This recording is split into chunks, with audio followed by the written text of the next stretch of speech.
नमस्कार, आप देख रहे हो होम टीवी भारत।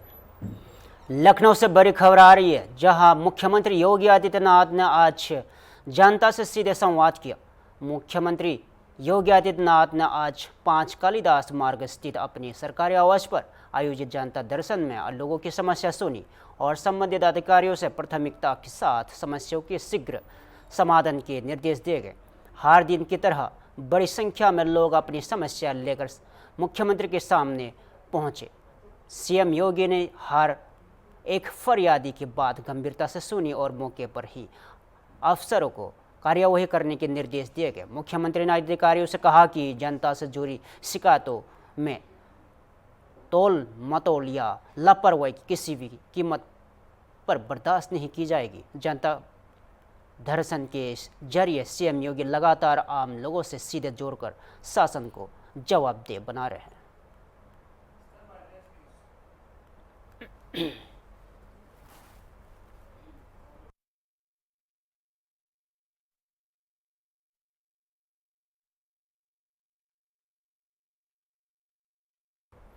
लखनऊ से अच्छी खबर है, जहां छठ महापर्व की तैयारियों को लेकर सफाई के अभियान की शुरुआत की गई है। आज सुबह अखिल भारतीय भोजपुरी समाज की ओर से लक्ष्मण मेला मैदान गोमती तट पर छठ घाट की सफाई अभियान चलाया गया। इस अभियान में उत्तर प्रदेश के उप मुख्यमंत्री ब्रिजेश पाठक भी पहुंचे और खुद सफाई कार्य में हिस्सा लिया। उन्होंने मौके पर मौजूद नगर निगम के अधिकारियों को निर्देश दिया कि छठ पूजा से पहले सभी जरूरती व्यवस्थाएं पूरी की जाए और घाट को साफ सुथरा बनाया जाए। इस पूरे कार्यक्रम के संयोजक थे प्रभुनाथ राय, जो अखिल भारतीय भोजपुरी समाज के राष्ट्रीय अध्यक्ष हैं। छठ पूजा को लेकर भोजपुरी समाज की यह पहल सराहनीय है। उम्मीद की जा रही है कि अन्य घाटों पर भी इसी तरह सफाई अभियान चलाया जाएगा।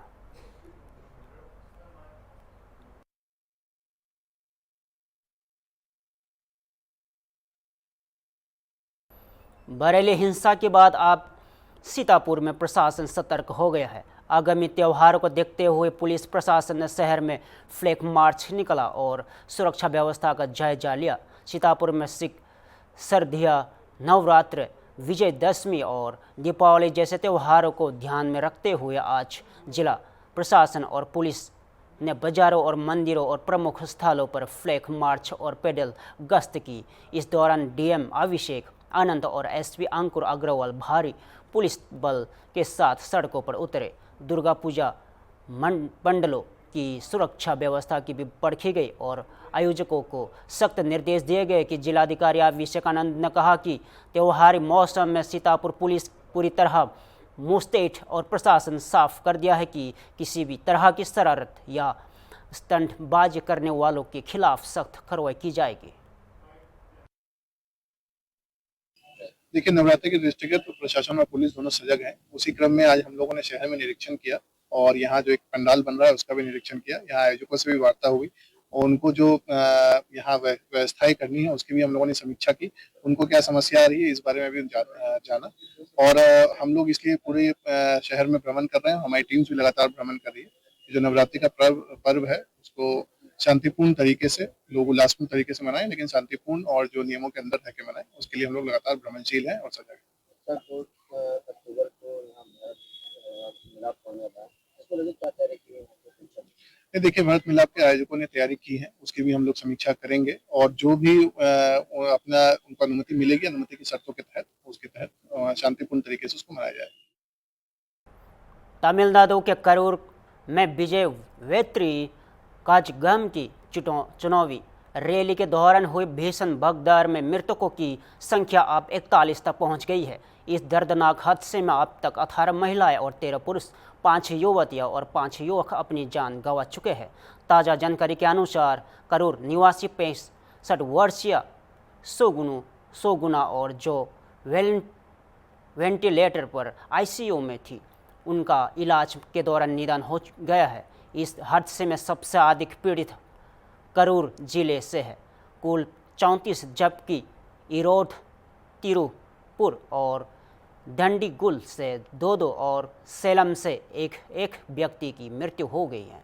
शनिवार शाम विजय की रैली में जबरदस्त भीड़ उमड़ी और अव्यवस्था के कारण भगदड़ मच गई। कई लोग बेहोश हो गए और उन्हें नज़दीकी अस्पतालों में भर्ती कराया गया। तमिलनाडु सरकार ने इस हादसे की विस्तृत जांच के लिए एक सदस्यीय आयोग का गठन किया है, जिसकी अध्यक्षता सेवानिवृत्त हाईकोर्ट जज अरुण जगदीशन कर रही है। उन्होंने आज सरकारी मेडिकल कॉलेज एवं हॉस्पिटल का निरीक्षण किया और कहा कि घायल और अब ठीक है। इस घटना के सियासी प्रतिक्रिया भी सामने आ रही है। तमिलनाडु की राजनीतिक यहाँ हद से गहरी चोट छोड़ गया है। अब सबकी नज़र जांच आयोग की रिपोर्ट पर है। That in Tamil Nadu 40 people should die in a meeting which we never thought of. In the history of Tamil Nadu we have not seen this kind of incident. Everybody wants to know from the government and the police why this happened, how this lapse took place, what were the formalities, guidelines followed and what was not followed. This should come out clearly in the probe so that this kind of incident should be the first and the last which took place yesterday. We want a safe meeting for all the parties, not only ruling party, even for the opposition party. Ruling party means it is full bandopast. Opposition party means less bandopast. That should not be there. It is unsafe for the public. In a democracy, it is not correct. Sir, an SIT has been formed. What do you think? When will the report has been arrived? When will the report? I don't know. The report should come within a time limit, and I'm sure the report will have a very clear platform that this will be the first and the last incident which took place in Karur will never happen anywhere in the country, so that there will be a proper guideline to all the parties in the country. I am saying not only Tamil Nadu. Chief Minister has announced 10 lakh rupees gracious, sir. Yes, you have to give money. That is all different. But money giving is not final. That is not final. That is not final for the death. A tremendous pain and grief at the loss of so many lives. Initial reports are 31, now reports are climbing up to 40. It's a very, very tragic and painful situation. Something is wrong in our country with crowd management. Every year there seems to be an incident. We remember Bangalore when at the stadium, again, a number of innocent lives were lost. And you hear of children being killed in both these incidents. Very, very heartbreaking. I'm not blaming anybody because it's very easy to play politics with all this. One group will say that it's the organizers of the rally who are at fault. Another group will say the state government is responsible for law and order. Third government will say the police were not there. That's not the argument. For me, the argument is about what can we do as a systematic policy nationally to protect ordinary people. People go in a spirit, whether it's to listen to a politician who happens to be a movie star, whether it's to celebrate a cricket team who are also like movie stars for us. If we are going for such purposes, surely the basic thing must be there must be some protocols or rules or standards in place that this doesn't happen. I really mourn for the lost ones. I convey my condolences to the families. But at the same time, I earnestly appeal to the central government and all state governments to agree on a set of very strict procedures governing all large crowds in any circumstances so that we do not needlessly suffer the grief and anguish of loved ones being lost in these terrible stampedes.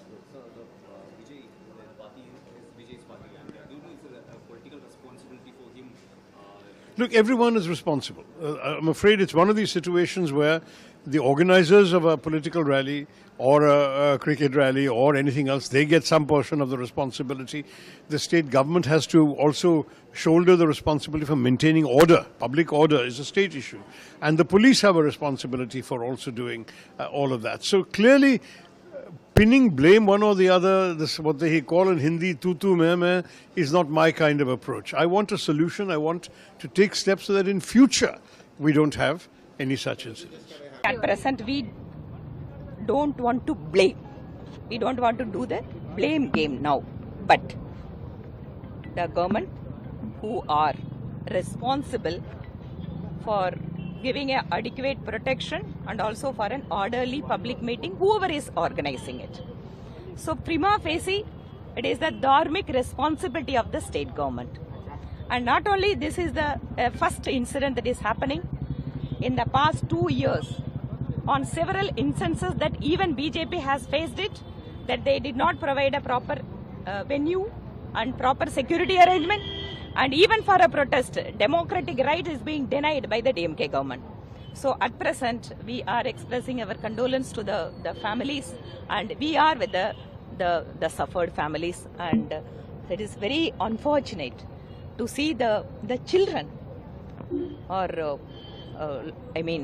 the loss of life at the young age with no fault of them. It's really very sad thing for us, and of course the BJP is with the victim families, and we are with them morally, and as well as whatever our state president has expressed about our stand, that we are requesting that the Supreme Court judge, any of the sitting judge who can take it the suo motu, and already the state government has given this one judge commission, and we don't have any confidence on them. So already whatever the state president says, that stands. Ma'am, it's been more than 12 hours since the tragedy, but Vijay has not spoken one word about this except putting in a few Twitter posts. In fact, he immediately fled the city and went to Chennai, raising questions about as to why he is not in action. Why is he not on ground? Why is he safely ensconced at his house? A lot of questions are being raised on that. See, at this point of view, just I would remind the people that there is a difference between a politician who has been risen from the rank and a politician through their popularity suddenly came into the picture, and they cannot understand about all these difficulties that the people are facing, and also the situation that is being arising out of their immaturity or sometimes their inexperience, whatever way. Uttar Pradesh के बुलंदशहर से इस वक्त की सनसनीखेज वारदात सामने आई है। खुर्जा नगर कोतवाली क्षेत्र में देर रात एक दायरे संचालक से तमांचे के बल पर लूट की घटना सामने आई है। घटना के करीब 12 बजे की है, जब पूर्व विधायक विजेंद्र सिंह के भतीजे पावन कुमार खुर्जे ने अपनी दाढ़ी बंद कर घर लौट रहे थे। इसी दौरान आरएसएस कार्यालय के पास से 2 बाइक सवार लुटेरों ने उन्हें घेर लिया। पीड़ित पावन कुमार के अनुसार लुटेरों ने तमंचे दिखाकर 20,000 रुपये नकद, सोने के चेन और स्कूटी की चाबी लूट ली और फरार हो गए। घटना की सूचना मिलते ही डायल 112 और थाना खुर्जा नगर पुलिस मौके पर पहुंची और तुरंत जांच शुरू की। पुलिस अब सीसीटीवी फुटेज खंगाल रही है ताकि आरोपियों की पहचान कर उन्हें जल्द से जल्द गिरफ्तार किया जा सके। रात के वक्त इस तरह की वारदातों ने इलाके में खौफ का माहौल पैदा कर दिया है। पुलिस का कहना है कि लॉटरी की तलाश में टीमें गठित की जा चुकी है और जल्द ही इस केस में बड़ी कार्रवाई होगी। क्या नाम है तुम्हारा? पवन नाम है मेरा। पवन जी, क्या वारदात हुई आपके साथ में? मैं दुकान बंद करके आ रहा था। अच्छा। और अचानक 2 लोगों ने, स्प्लेंडर मोटरसाइकिल थी बगैर नंबर की, उन्होंने मुझे रोका और उनके पास कट्टा था। मेरे संग लूट करी, सोने की चैन खींच ली। कितने पैसे थे? कहाँ से आ रहे थे आप? 18,000 एक, 2,000 रुपये एक, 20,000 रुपये। अच्छा, क्या करते आप? मेरा डेयरी का काम है। अच्छा, तो घर जा रहे थे? डेली जाता हूँ रोज की तरह ही। अच्छा। अंधेरा देख कर उन्होंने मुझे घेर लिया। ये तो बहुत पॉश एरिया है, फिर भी इतने बदमाशों के हौसले बुलंद। पता ही नहीं, मेरे संग तो बहुत बड़ी घटना हुई है। मुझे उन्होंने मारा भी है। पुलिस को सूचना दे दिया आपने? पुलिस को 112 नंबर पर कॉल कर दी। अच्छा। सिंधौली थाना क्षेत्र के नीलगांव मार्ग पर एक वंचित अपराधी का शव बरामद हुआ है। शव की शिनाख्त लखनऊ के बख्शी तालाब इलाके के रहने वाले अपराधी के रूप में हुई है। पुलिस के मुताबिक मृतक पर लखनऊ सहित कई जिलों में 1 दर्जन से ज़्यादा गंभीर आपराधिक मामले दर्ज थे। फिलहाल यहां आशंका जताई जा रही है कि अपराधी की हत्या किसी अन्य जिले से की गई है और शव को यहां लाकर फेंका गया है। सूचना मिलते ही पुलिस मौके पर पहुंची और शव को कब्जे में लेकर जांच शुरू कर दी है। फिलहाल पुलिस इस पूरे मामले को गंभीरता से जांच की जा रही है। यहां पता लगाने की कोशिश कर रही है कि हत्या किसने की और क्यों की। थाना क्षेत्र सिधौली में नीलगांव रोड पे एक डेड बॉडी मिली है जिसकी शिनाख्त संजय पुत्र फकीरे ग्राम कोड़ार बीकेटी के रूप में हुई है। जानकारी करने पे ये भी तथ्य प्रकाश में आए हैं कि इसके ऊपर दर्जनों अभियोग लूट के और चोरी के पंजीकृत हैं। ये पता चला है कि ये जो है लखनऊ से लूट के मुकदमे में वांछित भी था। शव को पोस्टमार्टम के लिए भेजा गया है। बाद पोस्टमार्टम इसमें आवश्यक विधिक कार्रवाई की जाएगी। लद्दाख लेह में 24 सितंबर को हुई हिंसा के बाद हालत अभी भी तनावपूर्ण बने हुए हैं। BNSS 2023 की धारा 163 के तहत निषेधाज्ञा लागू है और 5 या अधिक से लोगों के इकट्ठा होने पर रोक है। लेह में किसी भी प्रकार की रैली, जुलूस या मार्च पर बिना पूर्व लिखित अनुमति के प्रतिबंध है। हालांकि सुरक्षा बलों की भारी तैनाती के बावजूद लोगों में आक्रोश कायम है। दरअसल लद्दाख के लोग संविधान की 6वीं अनुसूची के तहत स्वायत्तता और अधिकार की मांग कर रहे हैं। 6वीं अनुसूची में विशेष प्रावधान है जो असम, मेघालय, त्रिपुरा और मिजोरम जैसे राज्यों के जनजातीय क्षेत्रों को प्रशासनिक और वित्तीय अधिकार प्रदान करते हैं। इस आंदोलन के केंद्र में है सोनाम वांगचुक और जिन्हें हाल ही में राष्ट्रीय सुरक्षा अधिनियम NSA के तहत गिरफ्तार कर जोधपुर में जेल भेजा गया है। वहां भूख हड़ताल पर थे जिससे उन्होंने हिंसा के बाद समाप्त कर दिया गया था। अब तक हिंसा से जुड़ी घटनाओं में 24 लोग गिरफ्तार कर चुके हैं और 4 लोगों की मौत पुष्टि हुई है। और 26 सितंबर को प्रदर्शन के दौरान पुलिस की फायरिंग हुई है जिसमें कई लोग घायल और कुछ लोग हुए हैं और इस पूरे घटनाक्रम में सियासत भी तेज हो गई है। JK-PCC अध्यक्ष तारिक हमीद करार ने इसे 5 साल की नाकामी और अधूरे वादों की नतीजा बताया है। लेह में तनाव बना हुआ है और आंदोलन की आग बुझी नहीं है और प्रशासन अलर्ट पर है। वेलकम फ्रेंड्स, आज हम एक बहुत ही इम्पोर्टेंट और सेंसिटिव मैटर के बारे में आपसे बात करेंगे जो कि सेंसिटिव होने के साथ साथ नेशनल इम्पोर्टेंस का मामला भी है। वो है लद्दाख की जो इस वक्त की पोजीशन है। जिस तरीके से इस वक्त लद्दाख में वहाँ की लोकल एडमिनिस्ट्रेशन और गवर्नमेंट ऑफ इंडिया का जो रद्द-ए-अमल वहाँ के गुस्से को लेके है, उसके बारे में आप ये जानते हैं कि ऑलरेडी वहाँ पे 4 अमवात हुई हैं, कोई 90 के करीब लोग जख्मी हैं। लेकिन सबसे पहले मैं ये बताना चाहूँगा कि जहाँ तक लद्दाख का ताल्लुक है, लद्दाख में जिस वक्त एब्रोगेशन ऑफ आर्टिकल 370 हुआ तो जो लोग इस वक्त बरसर पैकार हैं गवर्नमेंट ऑफ इंडिया के खिलाफ और लोकल एडमिनिस्ट्रेशन के खिलाफ, ये वही लोग हैं जिनको उस वक्त बीजेपी ने और गवर्नमेंट ऑफ इंडिया ने इस्तेमाल किया खुशियां जाहिर करने का अबाउट एब्रोगेशन ऑफ आर्टिकल 370। इस वक्त जो सबसे आगे इसमें फ्रंट रनर हैं सोनम वांगचुक, उनका जहां तक बैकग्राउंड का ताल्लुक है 70s में उनके फादर एक डेप्यूटी मिनिस्टर हुआ करते थे जम्मू कश्मीर की सरकार में और 1987 में उनको एंटी पार्टी एक्टिविटीज के तहत पार्टी से बाहर निकाला गया और तब से आज तक उनका कांग्रेस से कोई वास्ता नहीं है।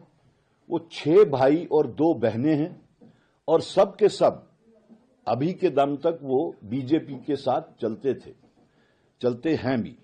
उनका एक भाई बाज़ाब्ता तौर बीजेपी लेह यूनिट का वाइस प्रेसिडेंट भी है। तो जहां तक वहां की एजिटेशन का ताल्लुक है, ये रद्द अमल है उन तमाम झूठे वादों का जो बीजेपी ने अपने मैनिफेस्टो में भी वादा किया था 6 शेड्यूल का और लेह को 6 शेड्यूल में लाने के लिए, और साथ साथ जो उनकी डिमांड थी वो ये भी थी कि लेह और करगिल के वास्ते अलग अलग पार्लियामेंट्री सीट्स का ऐलान किया जाए।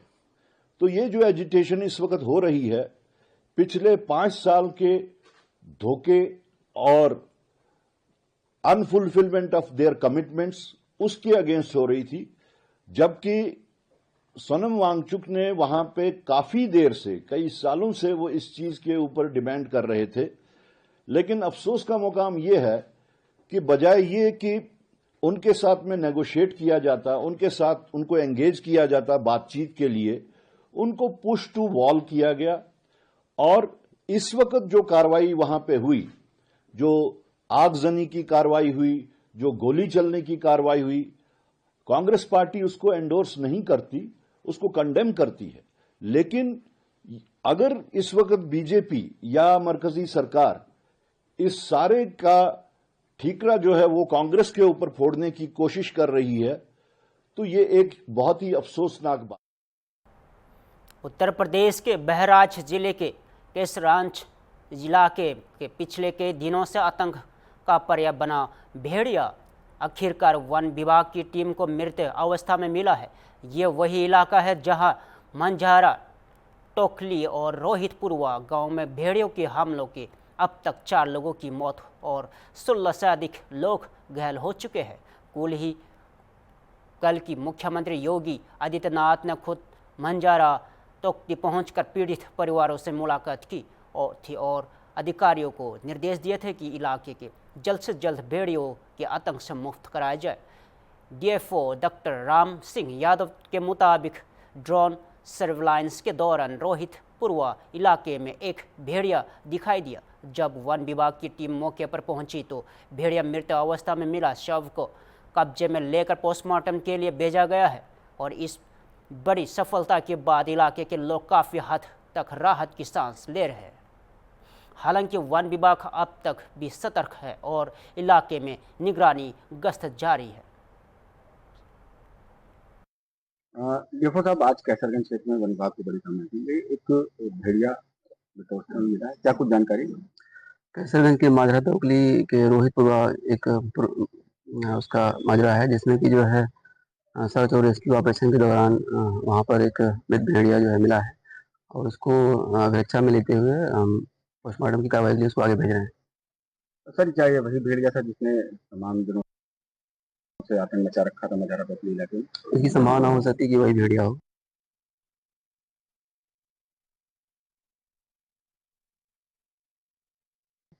कितने लोगों को वहाँ पे जानवरों ने लगभग 20 दिनों में 4 डेथ्स हुई हैं और 16 लोग इसमें जो है इंजर्ड हुए हैं इन हमलों में। फिलहाल के लिए इतना ही। ताज़ा खबरों के लिए देखते रहो हॉर्न टीवी भारत।